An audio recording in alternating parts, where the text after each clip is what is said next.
So it's no secret that Cyberpunk 2077 is a massive game, and with that comes a lot of weaponry for you to pick up and do some damage with. But as much as there's weapons that you want to pick up, there's a ton that you probably don't want to pick up. So don't you worry, because today here on the Pineapple channel, we are going to go over everything that you need to know about weapons in Cyberpunk 2077 in anticipation of that sweet, sweet December 10th launch date. I know for me, the weapons are one of the coolest parts of the game, and after all of those 16-hour playthroughs came out saying that the gunplay felt really good, I only am more excited for it. So if you feel the same way, or you're just curious about the weapons in Cyberpunk, sit back, relax, grab a snack, and let's jump into the nitty-gritty world of Cyberpunk 2077. So before we jump into actual weapons, what they can do and all that kind of stuff, you need to know about the different weapon rarities. And there does seem to be a little debate among the online community about one of these ranks, so I'll make sure to note that when we get there. But first off, like any self-respecting RPG, we're gonna start off with common and uncommon guns. So these are gonna be the guns that I assume you can find around the world. They're probably gonna be relatively inexpensive and relatively in front of your face. So my prediction for these are easy to find and low damage. Obviously, as you level up in the game, your gun skill will progress, and that's a huge part of Cyberpunk 2077 actually, the way you progress with certain weapons over time. But I'm willing to wager that uncommon and common weapons are gonna be pretty garbage no matter what stage of the game you're at. You're probably gonna get one of these at the start and ditch it the second you can. And we know from in the gameplay footage that V actually has a rare pistol, which brings me into the next one,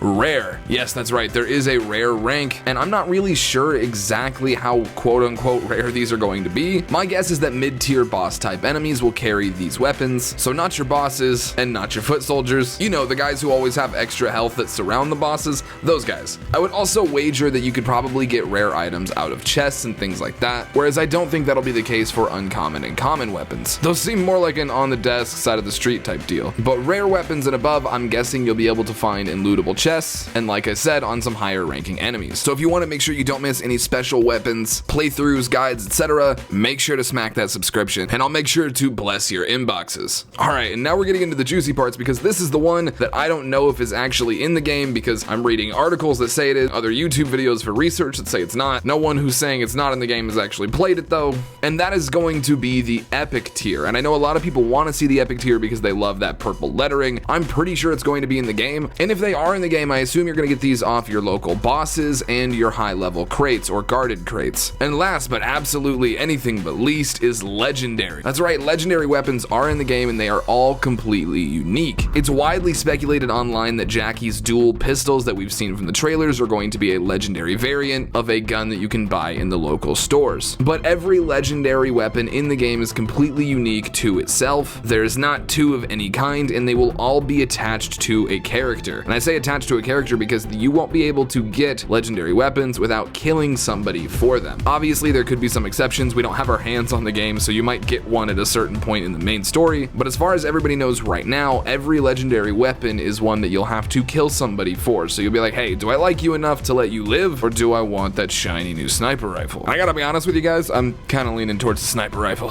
And I did want to say real quick before we leave the rarity section that obviously the damage, accuracy, and all those things scale as you go up. Armor is a thing in this game as well, so you will have to get rounds that pierce armor, but thankfully, and we'll talk about this later, there's some ammo mods that'll help with that. But I just want to make that really clear. I feel like it's obvious to a lot of people, but an epic weapon or a rare weapon is going to have way more bullet damage, way more armor penetration and everything than a common weapon. That's why you're going to want to ditch those commons and uncommons as soon as you can. Alright, and now we're going to talk about the different types of weapons in Cyberpunk 2077, which I think is what you're all actually here for. So overall, there's going to be 3 types of weapons in Cyberpunk 2077, and those are obviously going to be broken up by those rarities. And the 3 types of weapons are as follows. We'll start off with the basics. Power weapons. Power weapons are basically your normal guns. They'll take traditional ammo, they use normal clips, not quite Call of Duty, but what you're used to seeing in typical shooter games. And obviously all your standard attachments that you're used to seeing in typical shooter games will be here as well. I'm not gonna go super deep into that, but yeah, obviously red dot sights, stuff like that. You'll see automatic pistols, revolvers, shotguns, machine guns, the whole nine's in there, okay? So I would even call that like the boring one, because the next one we're gonna talk about is actually smart weapons. And smart weapons are probably the ones you've seen in the trailer that can shoot around doors and around objects. Now you do have to already have the enemy pinged, which I think is something that a lot of people are not taking into account. Like, you're not just gonna be able to clear rooms from the other side, at least not with this kind of weapon, and we'll talk about that more in a minute. You do have to actually see them first. Now there is something to be said for if you were to combine a hacking skill that let you hack hack into a computer, then hacked into the cameras, pinged everybody. Maybe you could shoot them with your smart weapons from around the corner. I don't know. Obviously, I haven't tried that yet, but it wouldn't surprise me in the slightest if you could. Now, one thing I do want to note is that these smart weapons don't actually do that well. During my research for this video, I found somebody who did a 16-hour playthrough, lucky AF, who said that the smart weapons actually weren't all that accurate. Yeah, they're gonna hit the target no matter what, but they can hit anywhere on the target. And I don't know about you, but niche shots are not really my jam. And I haven't seen CDPR say this anywhere, but I have seen this among other threads, that the smart weapons are in here for people who aren't necessarily super great at first-person shooters. So it's interesting to me that they would make it so that they were super inaccurate, because if they're in here for people who aren't used to first-person shooters, you'd think that you'd make them hit at least like chest up, right? And obviously they still can hit chest up, but the fact that they don't exclusively hit there when they're guided missiles is a little weird to me. Obviously it would be pretty OP, and I think it's cool to begin with anyway. It's just a little confusing if they are actually in there for new players. Anyway, we're gonna move on to the third category of weapons, and that is going to be tech weapons. Now, while these are going to be very slow because of their kind of ammo, and to be honest with you, there's a lore explanation for this. It's like an electromagnetic charge and steel bullet. I don't really know, but the point is, these guns are slow and really powerful. These are going to be your charged weapons, and these are going to be the weapons that you might have seen people talking about that can shoot through walls.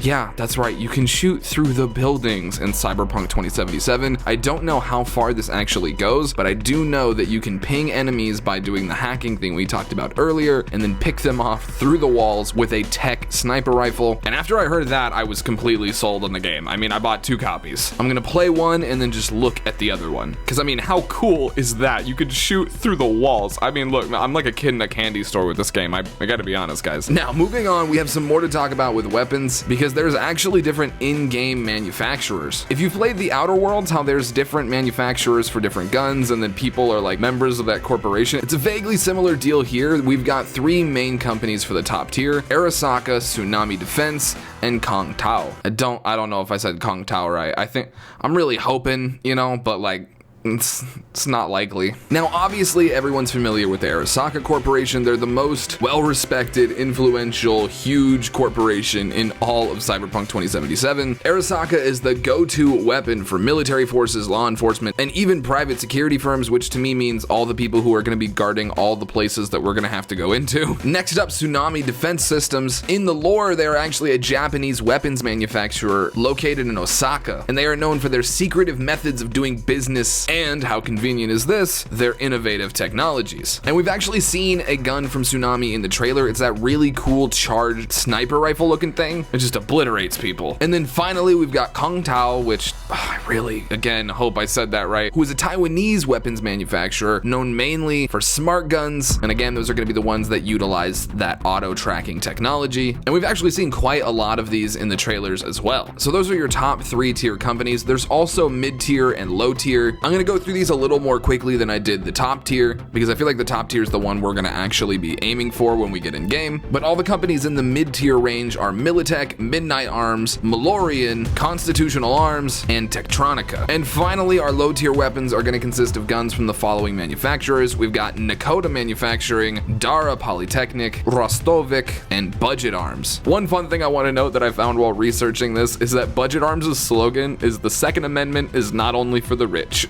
Man, I gotta give CDPR credit for the world building on this game. Now, after everything we just went over, I did want to say there is also special ammo types. The only reason I didn't note this earlier in the video is that we only have a few confirmed, and of the few that are confirmed, the only one worth noting are the bio rounds, and all those do is give you increased armor penetration. Another thing I wanted to mention is that there is a smart chip slot somewhere on your gun, but I have no idea if it's on every gun or if it's just on a few guns, but I know there is upgrades that you can make to your guns to make them faster, increase your reload speed, accuracy, reduce shotgun spread, things like that. But I don't know if it's just on a certain class of weapon, because to me it would make sense if it was just on tech and smart weapons, but shotguns to me would mainly be in the power category, so I just don't know, and I didn't want to give off the impression that I did. Obviously the game is not out yet, so I've done all the research that I can with everything that's online, and I try to like squeeze it down into one video for you guys. So I hope you did enjoy it. If you have any questions, anything I missed, please let me know in the comments section down below, and I hope you guys are are all having a wonderful week getting prepped for Cyberpunk 2077. I wanted to say, if you made it all the way to the end of the video and you haven't subscribed yet, please go ahead and drop that subscription. We have a ton of super high quality Cyberpunk 2077 content rolling out over the next few months, and I would love to keep you Choombas along for the ride. I want to say thanks to all the new people who are joining recently. We've been gaining a ton of subscribers on the channel lately. It's honestly super humbling, and I just want to say thank you guys so much for your show of support. I know we're all super excited for this game, so I want to make sure I keep pumping out content for you, not only pre-release, but post-release as well. With that being said though, that's my time. Thank you guys for tuning in to another Pineapple Cyberpunk 2077 video, and I'll see you. Until then, I'll be in Night City, and I hope you will be too. All right,